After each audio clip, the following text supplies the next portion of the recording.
Pour moi, la démocratie est forcément locale d'abord, c'est-à-dire qu'il faut que ce soit au niveau d'un quartier, d'une commune, que les citoyens se réapproprient le pouvoir politique, commune par commune. Et pour faire société à plus grande échelle, il faut, mais c'est à nous de décider, et c'est pas à moi de décider ça évidemment, mais la meilleure idée que je connaisse pour l'instant, c'est la fédération de communes à la Proudhon. Et une fois que vous avez fait démarrer le processus constituant à partir de la base, la fédération s'élevant progressivement en étant contrôlée par la base, alors que la fédération de l'Union européenne, par exemple, elle est imposée par le sommet et la base est complètement muselée d'un bout à l'autre de la pyramide. Mais si vous prenez la pyramide en partant du bas avec des citoyens, des électeurs qui sont devenus constituants, donc citoyens, vous allez avoir de véritables contrôles en partant de la base, un peu comme les Suisses. Les Suisses contrôlent pas mal une bonne partie de leur démocratie parce que le mécanisme de la subsidiarité, c'est-à-dire qui garde au plus bas niveau toutes les prérogatives, tous les domaines que les citoyens, sur lesquels les citoyens veulent opiner et légiférer, et ne délègue au niveau supérieur que les sujets qu'ils décident. On peut passer au niveau régional, puis national, et rien n'interdirait de passer au niveau continental et mondial. Mais il faut que ça parte du bas. Mais à mon avis, la démocratie n'est possible qu'à petite échelle. Dans tous les corps sociaux, plus le corps social est grand, plus il est tyrannique et violent. Je suis en train de lire le bouquin d'Arundhati Roy sur l'Inde. Elle vient d'écrire un bouquin formidable qui s'appelle « Capitalisme, une histoire de fantôme ». On nous bassine tous les jours en nous disant que l'Inde est la plus grande démocratie du monde, alors que c'est une épouvantable dictature avec des milices gouvernementales qui chassent les paysans de leur terre, qui les torturent. C'est effrayant, mais c'est parce que c'est trop grand, quoi. 1,2 milliard, ça n'est pas gérable, c'est pas possible que ce soit démocratique, à mon avis. Sauf avec peut-être fédération de communes.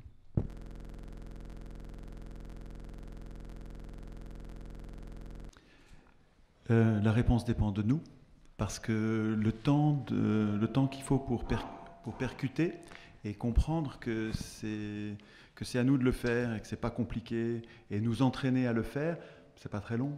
En fait, si vous avez une vingtaine d'ateliers en un mois ou deux, vous êtes déjà tout à fait opérationnel pour séparer les pouvoirs, pour choisir le mode de scrutin, pour décider comment vous allez contrôler, même décider des modalités du tirage au sort des chambres de contrôle, des 5 pouvoirs. C'est pas compliqué. Ce qui est compliqué, c'est de faire des anticonstitutions, c'est-à-dire d'écrire, comme dans l'article 3 de notre anticonstitution, c'est d'écrire « La souveraineté appartient au peuple », yes, qu'il exerce, super, par ses représentants. Il y a une arnaque. C'est-à-dire que là, par ses représentants, ça veut dire que nous n'exerçons pas notre responsabilité, qu'elle nous a été volée. Ça, c'est un art et ça demande une compétence, ça demande des années de métier. Ok, mais c'est pas ça qu'on va écrire, c'est simple. Donc il faut peu de temps. Donc en fait, le temps qu'il faudra pour que nous soyons assez nombreux pour que ça marche dépend littéralement de ce que vous allez faire ce soir en sortant. Si vous sortez comme en sortant du cinéma, en disant « c'était bien, hein, c'était super, c'est bien, c'est intéressant. Hein ». Et puis vous faites rien, il ne se passera rien, et c'est votre faute. Ça dépend juste de nous, quoi, et pas d'un sauveur. Si chacun d'entre nous arrive toutes les semaines à intégrer la Constitution dans sa conversation avec 10 personnes qui voient arriver le sujet et chez qui ça ne va pas germer tout de suite, les graines mettent du temps à germer. Et ce n'est pas votre faute si le gars ne percute pas tout de suite, ou la fille ne percute pas tout de suite, ce n'est pas votre faute, et ce n'est pas le signe que ça ne marchera pas. Ça marchera peut-être dans 6 mois, quand un deuxième virus va venir lui remettre un peu d'engrais, et puis en fait ça aura pris le temps de pousser dans sa tête. Mais par contre, ce qu'il faut, c'est semer des graines beaucoup, tout le temps, tout de suite, en ce moment. Et je crois que ça pourrait, si on s'en occupait, ça irait très vite, parce que c'est une progression géométrique, il faudrait, avant Noël, alors qu'on est déjà en décembre, on serait déjà des millions. Ça irait très vite si on s'en occupait. Il ne suffit pas de dire que c'est une bonne idée. Ce qui ne veut pas dire, parce que je sais que ça crée un non-sens, qu'on ne sait pas, qu'une fois que cette constitution sera écrite, et là je parle uniquement en mon nom propre, moi j'aime bien être pragmatique. Hein, Étienne est un type très lunatique et moi je suis très plus pragmatique. C'est pour ça qu'on fait un bon complément tous les deux, même si quelque part ce qu'il dit est très pragmatique. Moi j'envisage peut-être en piste de travail un jour, une fois que cette constitution sera écrite par les citoyens, pour arriver à l'imposer, c'est de faire élire des gens pour pouvoir l'appliquer. C'est-à-dire des gens qui se serviront du système, je dis bien se serviront du système pour mieux s'en débarrasser. Est-ce que c'est clair? J'ai une piste de travail. Parce qu'à un moment donné, il va falloir qu'on passe aux actes. À un moment donné, ça ne va pas suffire de dire il faut, il y a qu'à, on devrait, faisons. Il va falloir qu'on le fasse. Et si on ne peut pas le faire en dehors du système, parce que moi je ne suis pas pour la révolution par le sang. Hein. En général, quand il y a une révolution par le sang, les premiers mecs qu'on met sous la guillotine ou qu'on emmène dans des tractions avant, c'est les 4 personnes qui sont dans la salle là. Donc moi j'ai pas trop envie de finir dans une traction avant. Donc je suis pour une révolution de terrain, je suis pour une révolution populaire. Si on ne peut pas le faire en dehors du système, on le fera dans le système. Ce qu'il faut, c'est que les gens qui sont dans le système prennent l'engagement écrit, etc., de se débarrasser du système après.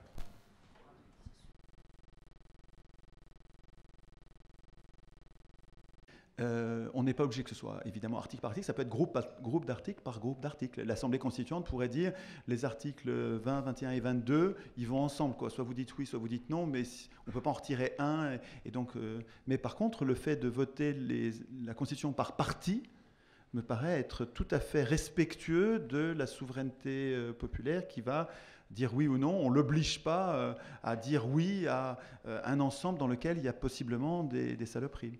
Et il faut qu'on puisse dire oui ou non. Yvan, tu voulais aussi réagir? C'est-à-dire, il faut être pragmatique. Un Sénat par tirage au sort, ça serait la catastrophe et tout simplement ingouvernable. C'est-à-dire qu'aujourd'hui déjà, il faut voir l'expérience. On a 348 sénateurs, c'est-à-dire qu'on a 248 de trop. Il en faut une centaine au maximum, comme aux États-Unis, c'est tout, avec moins de privilèges. Mais qu'il y en ait 25%, 25 sur les 100 qui soient tirés au sort, d'accord, mais plus, c'est jeter l'argent des citoyens par la fenêtre. Aujourd'hui, nous avons un Sénat de 348 sénateurs. Lire la loi des finances, il y en a 50 qui sont capables de les lire. Si c'est-à-dire des gens qui ont fait l'ENA, on retombe toujours sur les mêmes, hein, les experts comptables, les avocats, etc., toutes les professions juridiques. Moi, j'ai trouvé des sénateurs, ça fait un scandale. Dans le premier bouquin que j'ai fait en 2008, un des principaux rédacteurs des budgets de l'État, c'était un gars qui avait commencé comme 4 ans comme berger. Il n'avait aucun diplôme. Simplement, il signait. Toujours, il signait les trucs. Alors, le sénateur tiré au sort peut signer aussi. Hein. C'est pas problème. Il y en a d'autres qui s'occuperont de... Mais on retombe dans les mêmes errements. Donc, moi, je suis d'accord pour le tirage au sort, mais de manière contrôlée. Je ne me prononce pas sur la constituante. Mais un sénateur totalement tiré au sort, alors en plus, si on avait 340, alors là, ça sera encore pire que le système actuel. Parce que alors là, les maîtresses, les trucs, se barrer à tous les creux, c'est la catastrophe. Yvan, est-ce que ça pousserait pas les sénateurs et les législateurs à proposer des lois plus simples si les gens n'étaient pas des professionnels? Il me semble que la professionnalisation de la politique conduit à la complexité des textes législatifs de façon non nécessaire. Si c'était des amateurs qui produisaient les lois, qui interprètent les lois, qui appliquent les lois, est-ce que ça nous ramènerait pas à un état de droit plus accessible au commun des mortels? Il faut d'abord, il faut des doses homéopathiques. Je veux dire, vous allez faire une assemblée qui a le droit de voter la loi. Si c'est un truc consultatif, aucune importance. Mais si c'est un truc délibératif, hein, on ne peut pas mettre uniquement des citoyens tirés au sort. Peut-être plus tard, quand il y aurait des citoyens formés, mais on ne se forme pas d'un coup de dé comme ça. Mais alors justement, tu as trouvé toi-même la réponse à ton objection, c'est-à-dire qui est fondée, tu as raison, mais est-ce qu'il ne suffirait pas donc de tirer au sort après avoir formé les gens? On les formerait, les tirés au sort seraient formés avant d'exercer. Mais ce n'est pas impossible ça. La machine parlementaire, c'est un truc extrêmement complexe. Mais trop complexe, et non, de façon non nécessaire. C'est pas en disant comme ça, on va y arriver, la méthode Coué, on y arrive. Il faut réfléchir, il faut s'inspirer de l'expérience. Et actuellement, on est dans des rapports qui sont faits par des gens qui les signent et qui les font pas en réalité. En réalité, c'est les hauts fonctionnaires du Sénat qui font tout le travail et qui ont le pouvoir en réalité plus que les sénateurs eux-mêmes. Alors, si on veut recommencer ça, on n'a qu'à continuer. Peut-être pour vous départager, je vous invite, ça va être le petit instant promo. On a reçu, et d'ailleurs il y a un représentant du Sénat citoyen ici, et vous pouvez aller sur le site internet de Synergie et vous pourrez revoir la conférence que le Sénat citoyen nous a gentiment faite.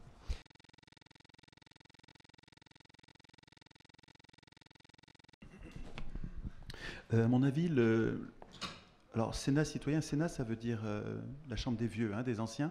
L'idée de remplacer le Sénat par une chambre tirée au sort, à mon avis, on peut l'appeler Sénat entre guillemets pour que les gens fassent le lien entre ce qui existe déjà et la proposition. Mais ça pourrait s'appeler surtout une chambre des citoyens. On pourrait avoir la chambre des partis, qui serait l'Assemblée nationale élue, et puis la chambre des citoyens, qui serait des gens tirés au sort. À mon avis, c'est le sujet le plus difficile à aborder avec des gens qui ne connaissent pas le tirage au sort. Parce que c'est celui qui est le plus nouveau, le plus problématique, en fait, le plus à discuter entre nous. Si vous voulez faire découvrir le tirage au sort à quelqu'un, vous avez intérêt à commencer par des sujets plus faciles, comme le tirage au sort des chambres de contrôle. C'est-à-dire que il faut que tout pouvoir ait quelque chose à craindre. Et les chambres de citoyens tirées au sort sont une mécanique qui devrait donner satisfaction dans à peu près tous les cas. Une chambre de citoyens tirée au sort pour contrôler les juges, pour contrôler les policiers, pour contrôler les parlementaires, les gouvernements. Une chambre de citoyens tirée au sort pour contrôler les médias, pour contrôler les banquiers. La justice, voilà, les juges. J'avais commencé par ça, je crois. Et là, tout le monde comprend très vite que ça marcherait mieux. Parce qu'aujourd'hui, les juges sont jugés par des juges. Les policiers sont jugés par des policiers. Enfin, sont évalués par des policiers. Les profs sont évalués par des profs, etc. Et être jugé par ses pairs, c'est probablement c'est pas la meilleure solution. Donc le tirage au sort peut être présenté comme ça d'abord. Et puis ensuite, le deuxième usage du tirage au sort, c'est vraiment celui-là indispensable et qui là aussi est vite compris par les gens, c'est le tirage au sort de l'Assemblée constituante. Parce qu'aucun des tirages au sort ne sera voté, ne sera décidé, ne sera écrit, ne sera institué par des élus. Les élus détestent cette idée, évidemment. Et donc, il faut que l'Assemblée constituante soit elle-même tirée au sort pour que la démocratie advienne. Donc ça, c'est vraiment des usages du tirage au sort. Là, vous commencez sur cette question sur le tirage au sort donc, du corps législatif, puisque c'est le Sénat. Ça se discute, c'est vraiment un vrai sujet, mais vous ne commencez pas par le plus simple.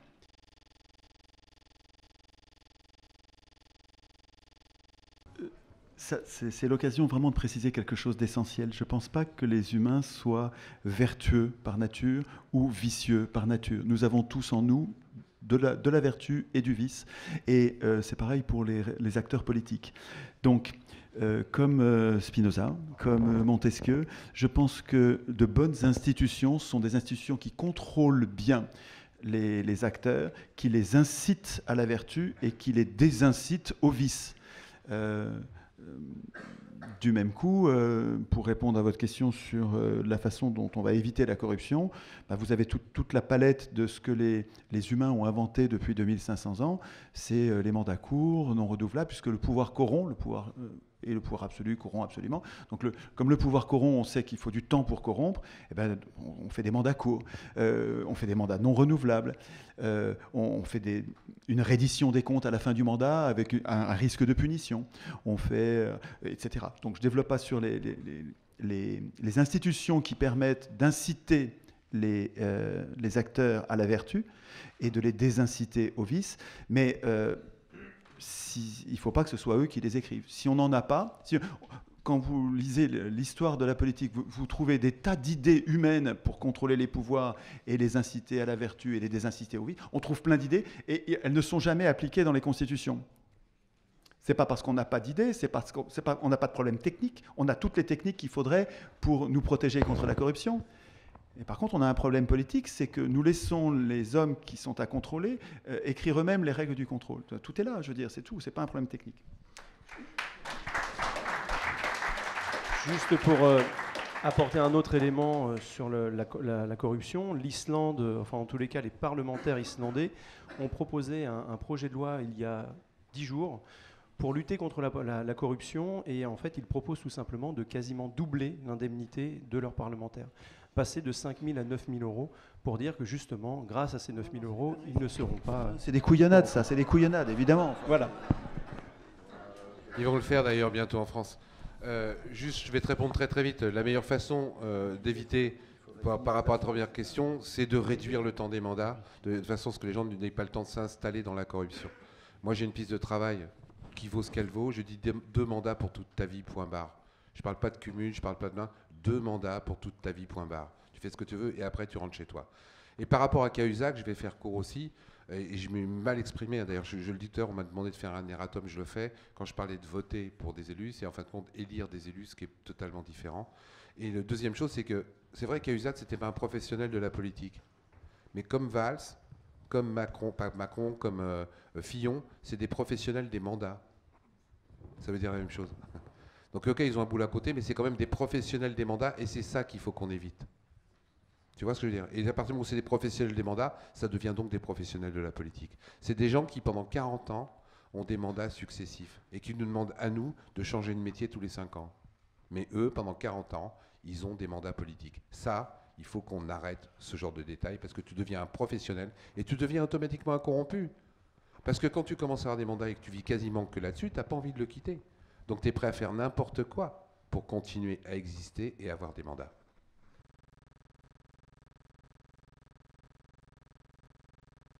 Il ne faut pas caricaturer ce que j'ai dit. Moi, je suis pour l'économie du budget de l'État.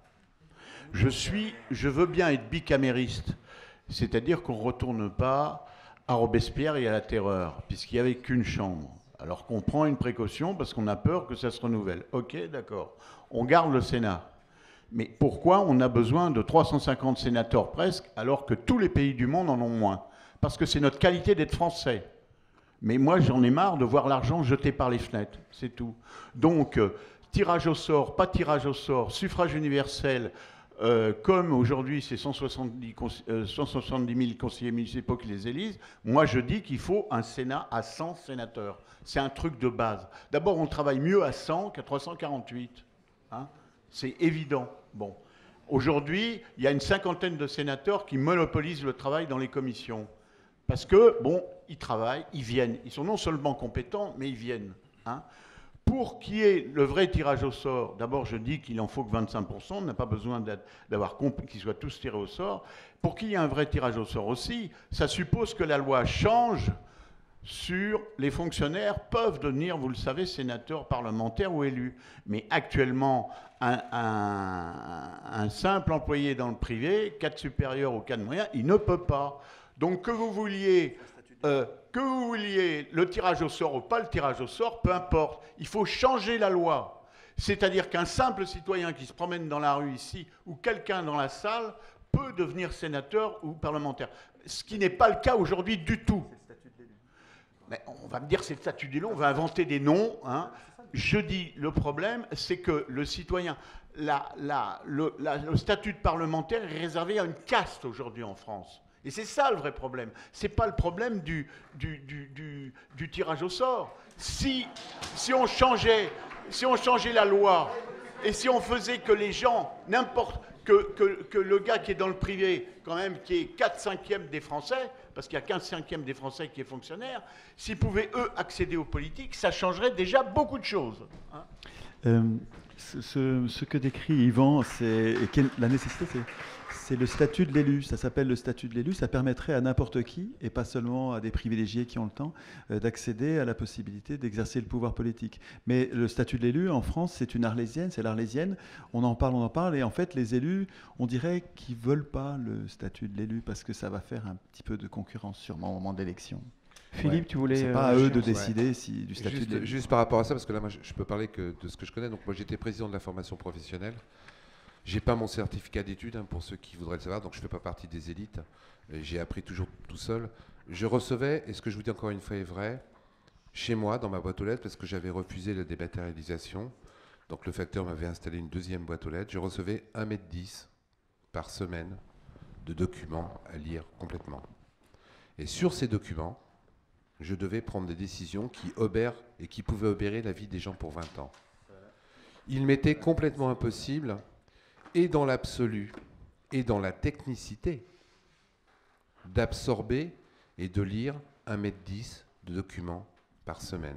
J'avais donc des experts, des techniciens, qui me faisaient des fiches et qui me faisaient des synthèses. Et donc ça pose un deuxième problème, puisque je me suis fait rouler plusieurs fois par ces experts. Où les mecs qui avaient 10 dossiers à me présenter ne me présentaient que 2. Celui pour lequel ils voulaient que je vote, et un mauvais qu'ils avaient choisi. Donc après, est-ce qu'on va tirer au sort les experts ? Mais c'est Est-ce que pareil. les experts vont être élus? Mais Et Philippe, si les experts ne sont pas élus et qui sont sous la coupe, entre guillemets, des gens qui sont tirés au sort, ça me pose quand même des problèmes. Aujourd'hui, on est quand même dans un monde de technicité. oui, Donc mais- je dis attention, et je rejoins un tout petit peu ce que dit Yvan. mais c'est pareil Eh pour ben, les élus, mais les c'est tirés pas au sort. simple. C'est le Oui, même oui. problème. On est d'accord. C'est pas Mais sauf spécifique au Un tirés au élu, sort. non mais je suis d'accord. Je suis d'accord, c'est le même problème. Je dis simplement que si c'est le même problème, c'est pas la peine d'avoir une autre solution, puisque ça sera la même solution. Si tu prends un mec qui est élu, qui de toute manière est sous la coupe des experts, et si tu prends un mec qui est tiré au sort et qui de toute manière est sur la coupe des experts, moi j'ai la même solution. J'ai juste changé le pion. Donc c'est là où il faut vraiment se poser des questions. Moi je l'ai vécu, hein. 1,10 m, et je vous jure que c'est vrai, 1,10 m de rapport à lire, à assimiler et à voter par semaine. Et je n'étais que simple président de la commission de l'Île-de-France. Philippe, j'ai une suggestion. Et tu me dis si c'est jouable ou si ça ou pas. Est-ce qu'on pourrait pas, compte tenu de cette complexité, désigner au sort des chambres dédiées à un sujet, un des rapports que tu as lu dans la semaine serait dédié, on dédierait 20 ou 30 citoyens tirés au sort qui auraient 6 mois pour s'occuper de ce dossier-là. Et comme on est 40 millions, Je t'arrête tout on de suite, serait hein, pas parce loin. que Qu'est-ce qu'il y aurait 1,10 m, ça me présentait 70 dossiers, donc ça fait 70 chambres qui ont 6 mois. Je veux dire, je paralyse Ça fait complètement le pays. Pourquoi non Parce qu'il faut que je prenne des décisions vite en tant que Non, mais c'est pas toi qui la prendrais. Mais même, si tu me dis que les mecs ont 6 mois pour Non, mais décider sur machin, c'est impossible. Peut-être que c'est moi. T'as combien? T'as une semaine pour le lire? Non, j'ai 3 jours. Est-ce Je qu'on recevais ça le lundi et je votais ça le mercredi. Non, mais est-ce attends, qu'on ne vote pas Non, mais trop de c'est loin la réalité. finalement, Non, mais- Philippe? Mais Est-ce qu'on ne vote pas trop de loin? Je ne vous dis pas que c'est normal ou anormal, je vous donne un fait. Mais Philippe, est-ce qu'on peut pas se répartir le travail? Mais si, on peut tout ce qu'on veut. Encore une fois, moi je suis pour les solutions que tu proposes. Sauf que je suis un type, contrairement, très- et c'est pour ça qu'on est complémentaires, moi je suis très pragmatique. Et c'est pragmatique de se Donc répartir le travail en disant, au lieu de faire une assemblée qui est chargée de tout faire, on fait des micro-assemblées, mais dédiées, sujet par sujet, avec des mandats très Et puis courts. après, on fait des agents de liaison entre chaque micro, machin, pour que les mecs se rendent Mais- compte. mais Et puis pourquoi- comme les agents de liaison, ils se gourent de chambres, Mais pourquoi attention, t'as des je l'ai agents- vécu. Les dossiers dont tu parles, ils sont tous liés à la même affaire? Mais non, Ils sont c'est des complètement- affaires complètement Mais différentes. pourquoi tu veux les agents de liaison Mais parce que tu es obligé, parce que même globalement, quand tu gères la formation professionnelle comme je l'ai géré, quand tu as 176 CFA, tu as des problèmes dans chaque CFA et des décisions à prendre dans chaque CFA, mais c'est quand même 176 CFA. Donc il y a une notion de cohérence d'ensemble avec des problèmes spécifiques sur chaque CFA. Et tu dois prendre des décisions spécifiques et techniques sur chaque CFA qui fait une cohérence globale de l'ensemble des 176 CFA que je gérais. Et là, ça commence à devenir très compliqué. Moi, j'ai toujours essayé de tout lire, je vous jure. Mais j'y passais des nuits. Non, non, pas mon œil. On va prendre une autre question, à moins que tu voulais rapidement. Ce que Étienne décrit, nous l'avons déjà. Hein? Non, ça s'appelle le Conseil économique et social. Au Conseil économique et social, alors Dieu sait s'il y a des gens qui ne sont pas experts, ils sont là-bas. On peut les accuser d'être partie prenante à d'autres choses. Ils sont syndicalistes, membres d'associations, politiques, etc. Mais ces gens-là, qu'est-ce qu'ils font? Par deux, de deux habitants appartenant à deux confréries différentes, par exemple les entrepreneurs et un autre, un syndicaliste de la CGT ou de la FO, pendant 1 an, ils travaillent sur le sujet. On va changer la loi sur la formation permanente. Le problème, c'est qu'ils font des rapports comme ça, personne ne les lit. Et ils se battent les flancs, ils mettent un service de presse pour qu'on parle d'eux dans la presse. Et quand ça arrive à l'Assemblée nationale ou au Sénat, juste avant le vote de la loi, ils le foutent à la poubelle. Je confirme.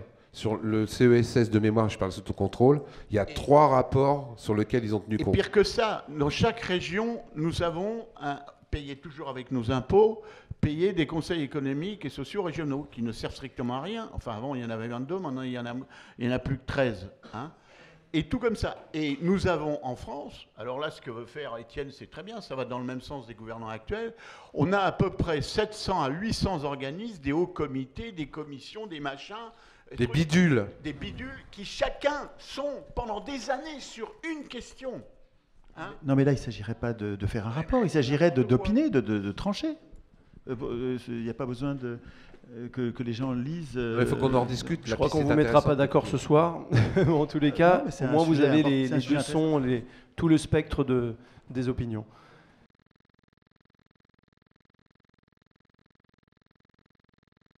Je trouve que la piste de travail qu'on a définie ce soir, il faudrait qu'on en parle très sérieusement, Étienne, après, est intéressante, entre le fait qu'il nous faut des techniciens pour comprendre les choses, donc des gens qui sont formés, qui sont peut-être formatés, mais que quelque part, on doit être capable de pouvoir mettre des contre-pouvoirs qui sont dans le bon sens et dans la simplicité. Hein, je résume. Et là, il y a peut-être une piste de travail très intéressante entre les tirages au sort de gens qui viennent du gens simples, des gens de bon sens, comme moi, et des gens qui ont été formés techniquement parlant à répondre à des problèmes de plus en plus complexes. Et peut-être que le mishmash de ces deux équilibres peut donner quelque chose d'intéressant si on y rajoute en fait le fait aussi qu'on empêche les gens d'institutionnaliser leur position, donc de faire les choses et puis après de rentrer chez soi. Parce que quand je dis 2 mandats pour toute la vie, après tout, quand on va faire son service militaire ou quand on le faisait avant, on faisait son service militaire puis après on rentrait chez soi. Hein. Pourquoi on ne pourrait pas faire la même chose au niveau des élus, qu'ils soient des techniciens, entre guillemets, de la politique, formatés, ou des gens tirés au sort de bon sens. Et moi, ça m'ouvre une piste de travail très intéressante. Et il me semble plusieurs questions. Il me semble que la complexité des lois vient d'une part de la professionnalisation de ceux qui créent le droit, qui créent la loi. Et quand quelqu'un passe sa vie à créer des lois, il est capable, parce qu'il s'est spécialisé, il est capable de maîtriser la complexité et donc il produit la complexité. Si les producteurs de la loi étaient plus des amateurs, ou en tout cas s'il y avait parmi ceux qui doivent dire « Ok, pour cette loi », ça pourrait donc être une chambre de citoyens tirés au sort, s'il y avait une chambre composée de gens normaux, on aurait la certitude que la loi peut être lue par n'importe qui. C'est pas si simple, Étienne, on en reparlera. Juste, je fais un aparté. Je ne voudrais pas qu'on fasse un débat tous les deux. D'accord, mais il y a un deuxième point, c'est que une grande complexité, une grande partie de la complexité vient du lobbying.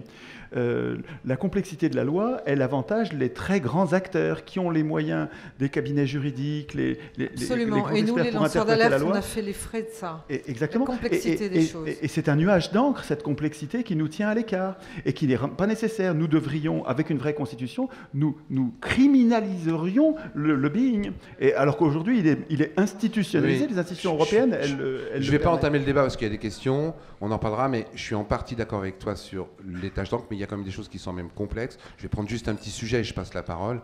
Moi, je suis un des leaders de la lutte anti-huile et gaz de schiste en France. C'est très complexe. Même avec tout le bon sens que j'ai, il faut que j'ai des mecs qui m'expliquent. Tu vois.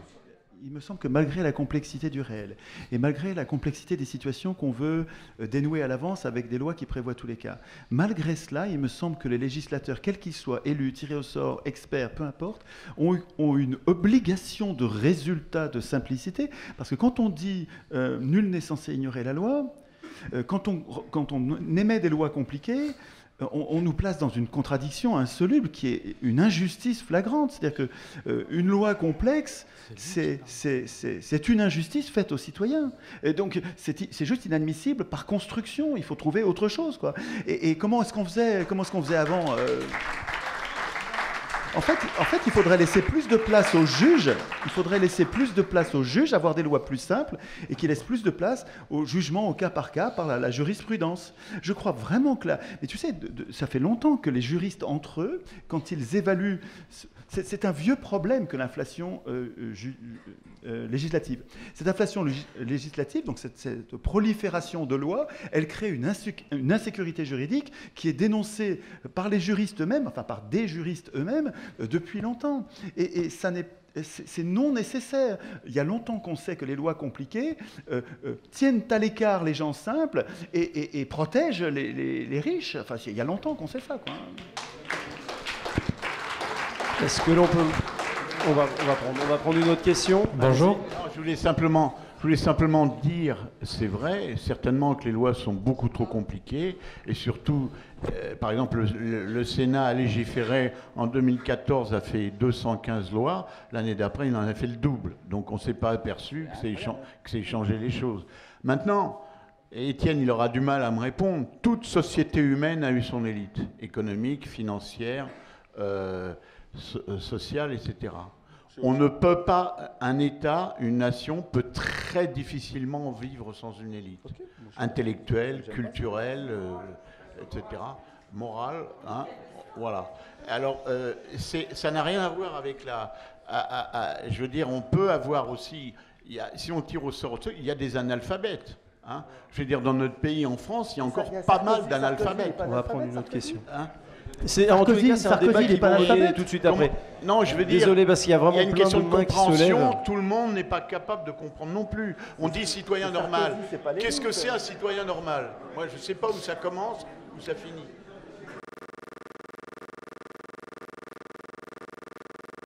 Juste vous donner une information qui va vous donner envie de creuser, qui va vous rendre confiance dans la procédure. Les humains pratiquent déjà le tirage au sort, largement. Souvent, on a plein d'exemples. Yves Saint-Omer a écrit un livre, Petite histoire de l'expérimentation démocratique, dans lequel il récapitule, il rappelle toutes les expériences connues de tirage au sort. Et vous allez voir que l'expérience pratique des assemblées tirées au sort ne donne pas le spectacle d'assemblées incompétentes, insouciantes, irresponsables, qui se tromperaient surtout. Ça ne marche pas comme ça. Les gens, quand vous les tirez au sort et que vous leur confiez une vraie mission, pas une mission indicative où on se fout de leur gueule et ils savent que la décision est déjà prise à l'avance. Quand vous, par exemple, en Colombie-Britannique, je veux parler vite, alors je déparle. Oui. En Colombie-Britannique, à l'ouest du Canada, vers Vancouver, on a tiré au sort une assemblée constituante pour réécrire tout le code électoral, qui est une partie très technique de la Constitution. Et on a désigné n'importe qui. Comme d'habitude, puisque c'est tirage au sort, on a désigné n'importe qui, donc des gens pas compétents, qui regardaient la télé en faisant des blagues à la con, donc ils ne savaient même pas ce que c'était qu'une constitution. Et quand ils ont été désignés pour écrire la constitution, ils se sont dit, mais c'est le ciel qui me tombe sur la tête. Ils ont eu peur, ils ont expliqué aux journalistes cette terreur qui les a pris. Et ils ont expliqué comment ils se sont transformés, comment ils ont éteint leur télé, ils se sont mis à lire, ils se sont transformés parce qu'on leur faisait confiance et on comptait sur eux. Quand on compte sur les gens, ils se transforment en bien. Quand on leur fait confiance, ils se transforment en bien. Et quand on se défie d'eux, ils se transforment en mal. Or, on se défie sans arrêt de nous, ce qui fait de nous des gens qui donnent l'impression de ne pas être capables pour l'instant, mais...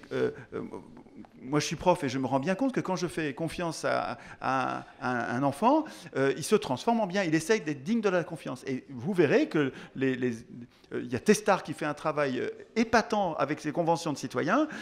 Il les forme avant, il les forme avec des experts contradictoires qui éclairent l'opinion des tirés au sort sur les tenants et les aboutissants. Et Testard a l'impression, après des années à faire ces assemblées tirées au sort, sur des sujets très compliqués, très polémiques, très controversés, il est étonné. Les gens qui assistent à ces assemblées ont l'impression que c'est toujours la même assemblée. Alors que ce n'est pas la même assemblée, c'est toujours des assemblées différentes.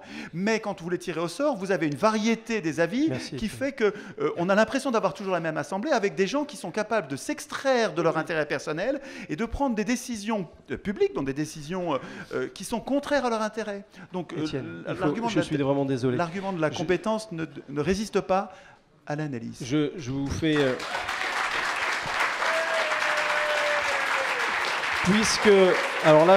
Puisque je vois qu'il y a beaucoup de gens qui applaudissent, alors je ne peux que vous inviter à venir aux ateliers qu'organise Synergie, puisque nous faisons exactement ce dont vient de parler Étienne. Et j'espère, puisque nos ateliers ont lieu une fois par mois, qu'on verra autant de personnes lors du prochain atelier.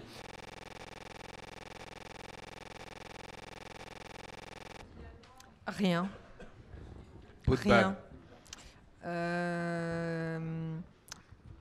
Pour la petite histoire, quand il est sorti du plateau, parce qu'on enregistrait vers midi et quart, il est parti très vite en me disant « j'ai un déjeuner ». Et je lui ai dit « écoutez, monsieur Sapin,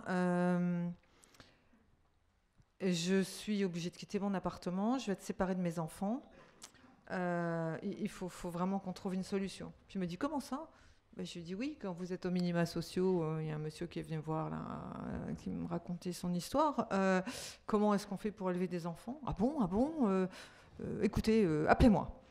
Et donc, je suis allée à Bercy, de mémoire, c'était le 3 ou le 5 juillet, où j'étais reçue par 2 personnes qui m'ont dit qu'on reviendrait vers moi dans les 48 heures. J'ai depuis passé 2 ou 3 coups de fil, j'ai envoyé 3 mails. et aucune réponse. Est-ce que ça va donner envie? Est-ce que d'autres lanceurs d'alerte sortent du bois finalement? Alors, effectivement, tout ce qui est fait, Étienne a raison, ça sert à décourager les citoyens d'être honnêtes. Parce que si vous prenez mon cas particulier, c'est pas pour tirer la couverture à moi, UBS, c'est une des meilleures écoles au monde. Les collaborateurs qui sortent d'UBS, les headhunters, comment on appelle ça, les chargés de recrutement, les cabinets de chasseurs de tête, se précipitent sur les gens qui sortent d'UBS parce que, quel que soit leur métier, on est banquier, mais on fait aussi autre chose dans une banque, ce sont les meilleurs, toutes catégories. Tout le monde chez UBS retrouve du travail comme ça. Moi, je suis la seule, effectivement, à ne plus travailler depuis 5 ans. Bien évidemment, ça ne suscite pas des vocations. On est complètement d'accord. Maintenant, le travail qu'on fait, moi j'essaie d'être très positif parce que sinon on ne s'en sort pas. Le travail qu'on fait, les uns les autres, les lanceurs d'alerte dans le milieu médical, voilà, ceux qui travaillent sur l'écologie, il y en a dans toutes les catégories socio-professionnelles, les fonctionnaires aussi. L'inspecteur du travail. Aussi, on a avec rencontré tous les deux. Aide à montrer, avec le travail de la presse indépendante, que le travail qu'on fait est nécessaire à la démocratie. Et que grâce au tapage qu'on a fait, il y a quand même cette loi Sapin qui est passée. Alors avec les défauts qu'elle a, parce que Est-ce que tu peux parler de ces défauts, justement? C'est vraiment important, parce que quand tu en parlais tout à l'heure pendant la première partie de la réunion, les gens n'étaient pas là. Tu pourrais rappeler ce qu'il y a dans la loi Sapin et qui est complètement scandaleux. On parle donc de la loi Sapin 2. Oui, où il y a une partie qui concerne la protection des lanceurs d'alerte, avec donc les scandales qui ont éclaté ces 5 dernières années entre le Mediator, LuxLeaks, et j'en passe. Les paquines. Oui, si vous étiez passé au Salon des lanceurs d'alerte à Paris il y a 15 jours, c'était impressionnant, c'était noir de monde pendant 2 jours, avec des meetings, avec des réunions sur tous ces scandales qui se succèdent, et où à chaque fois il y a un homme ou une femme qui est en danger parce qu'il ou elle a mis ces informations à la disposition du grand public. Donc la loi Sapin dit quoi? Que les lanceurs d'alerte doivent faire une alerte graduelle, c'est-à-dire faire ce qui m'est arrivé, aller en parler au supérieur hiérarchique, au N+2, au directeur général, etc., etc. Je n'ai pas arrêté de dire à ceux qui m'ont auditionné en mars et en avril, c'est une ineptie, la personne va se jeter dans la gueule du loup. C'est en tout cas ce qui est retenu. En revanche, et c'est pour ça qu'il faut être positif et que cette loi, il va falloir que ceux qui arrivent derrière aident à l'améliorer, c'est que si jamais le supérieur hiérarchique ou le président de l'entreprise, enfin celui à qui l'alerte a été donnée, n'agit pas, il peut y avoir donc un certain nombre d'options, dont pouvoir donner les informations aux médias, aller vers le défenseur des droits, etc. Donc il y a des ouvertures qu'on n'avait pas nous, mais faut pas se leurrer. C'est un parcours du combattant, puisque vous vous battez contre des multinationales. C'est souvent. De la daube, Stéphanie. Oui, mais c'est de la daube. On s'exprime pas de la même façon, Monsieur Pasco. Oui, excusez-moi. Non mais ancienne responsable de Cône, et je viens d'ailleurs. Cette loi-là, faut s'en rendre compte, on oblige maintenant un lanceur d'alerte à se mettre dans la gueule du loup et à prévenir d'abord les mecs contruandés avant de prévenir la presse. Mais c'est ce qui m'est arrivé, c'est ce que j'ai expliqué. C'est ce qui est marqué dans la loi. Mais Étienne, c'est ce que j'ai expliqué aux députés et aux sénateurs qui m'ont auditionné en mars et en avril, et c'est ce qu'ils ont retenu. Et en plus, complètement édifiant. En plus, il faut bien se rendre compte que là, je change ma casquette et je mets une casquette juridique. À partir du moment où ils ont inscrit ça dans la loi, un lanceur d'alerte qui va d'abord prévenir la presse avant de prévenir son chef d'entreprise, il risque de foutre toute l'enquête en l'air. Et le mec va s'en sortir parce qu'il n'aura pas respecté la règle. Vice de procédure. Donc en fin de compte, mais oui. En fin de compte, il nous propose une loi pour soi-disant protéger les lanceurs d'alerte, et en fin de compte, c'est pour mieux les baiser.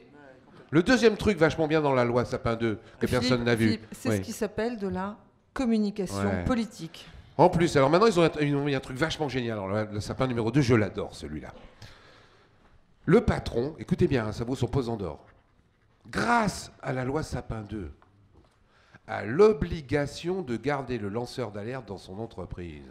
Et bien ça, c'est un point 2. C'est exactement ce qui m'est arrivé aussi chez UBS, où j'ai passé 3 ans et demi à être enfermé dans une entreprise qui fraude et dont j'ai dénoncé la fraude. C'est-à-dire qu'en fait, vous êtes abandonné au milieu d'un incendie. Et en plus, on ne peut même pas vous virer.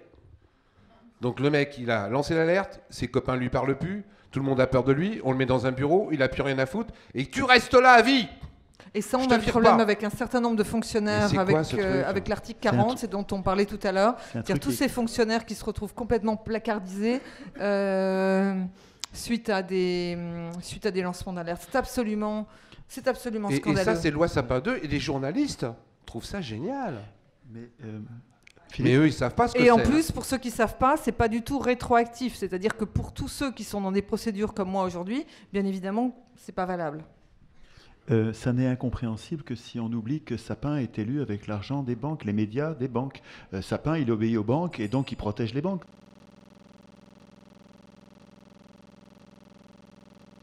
Alors oui, il y a une association qui est loi 1901. Donc en fait, les dons sont défiscalisés. Ça s'appelle le Mur des Insoumis et le site c'est www.lemurdesinsoumis.fr qui relate des tonnes d'histoires de lanceurs d'alerte dans tous les domaines d'activité.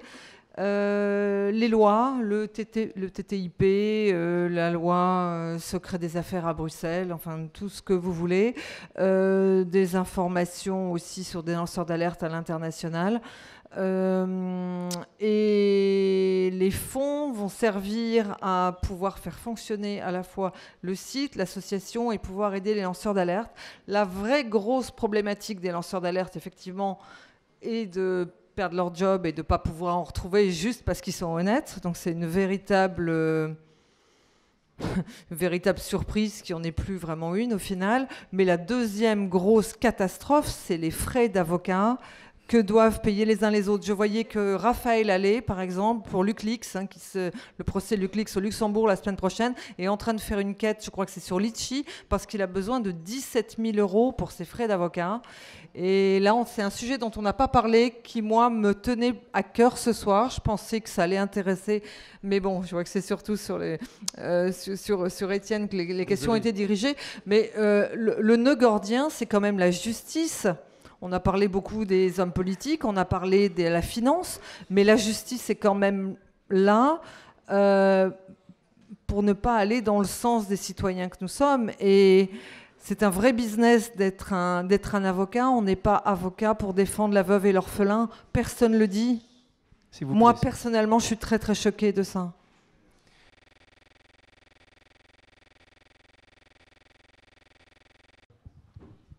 Juste te dire, les études que j'ai faites, aujourd'hui, on en est à 80% d'abstention. 80% d'abstention et les choses ne bougent pas. Donc, à mon avis, si je vais dans ton raisonnement, et je respecte votre raisonnement, la meilleure politique qui arriverait à quelque chose, ça serait 100% d'abstention. Mais 100% d'abstention, ça veut dire que les pourris qui se présentent n'iraient pas voter non plus. On n'y arrivera jamais.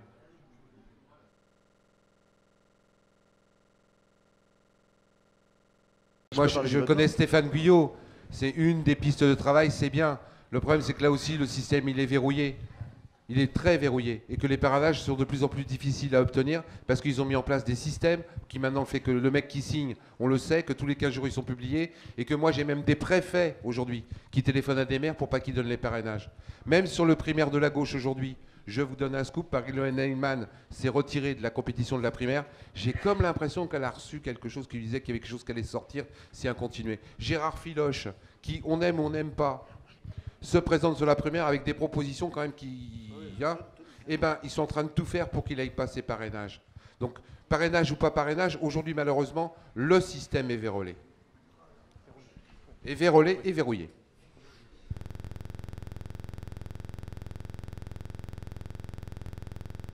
Moi, je boue aussi de tout changer, mais j'ai très peur du rapport de force. C'est-à-dire que je vois le rapport de force, je pense que c'est mort, quoi, hein. Ils ont la politique, le gouvernement, la maîtrise de la police, de l'armée, des renseignements, des services de renseignement. Ils ont la création monétaire, ils ont les entreprises, ils ont la culture, les films, les médias, la maîtrise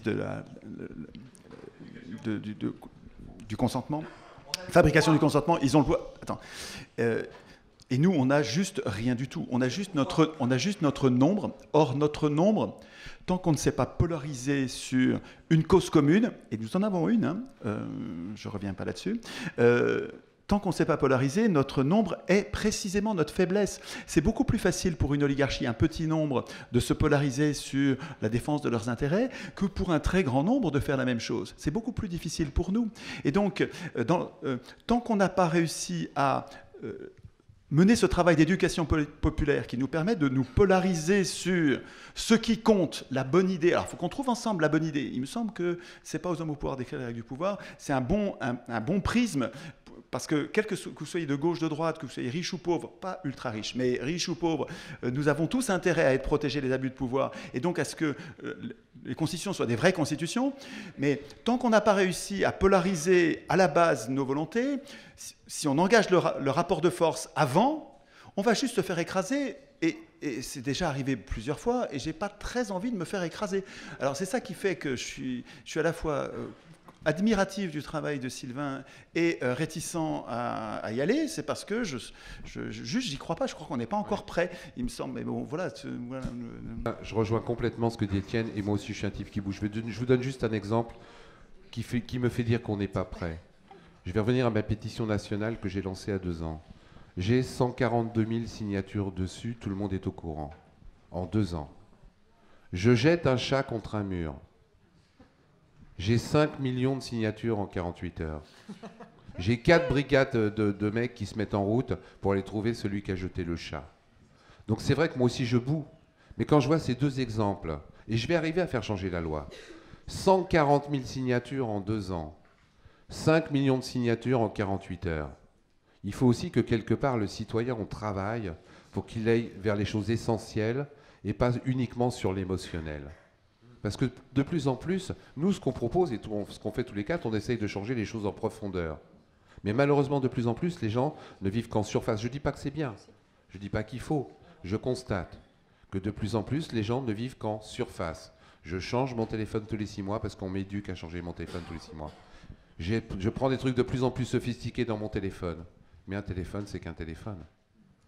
Il faudrait qu'on revienne à des choses essentielles, mais je rejoins Étienne, si on se lance maintenant alors qu'on n'est pas mûr, les premiers qui vont se retrouver au mur des fédérés, c'est nous.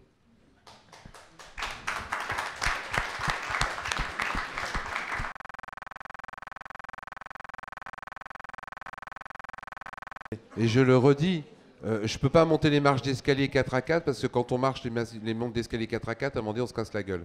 Moi, mon créneau personnel, le créneau, c'est la justice. Moi, je demande, élisez déjà des mecs qui n'ont pas de casier judiciaire vierge, qui n'ont pas de casier judiciaire chargé.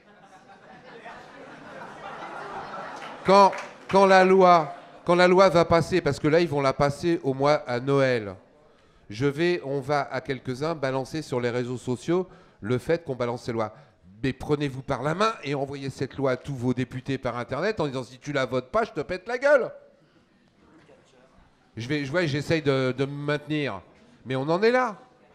Mais je sais que madame, c'est pas la panacée. Comme Étienne, on bout tous les deux, comme Yvan, on voudrait que ça aille plus loin.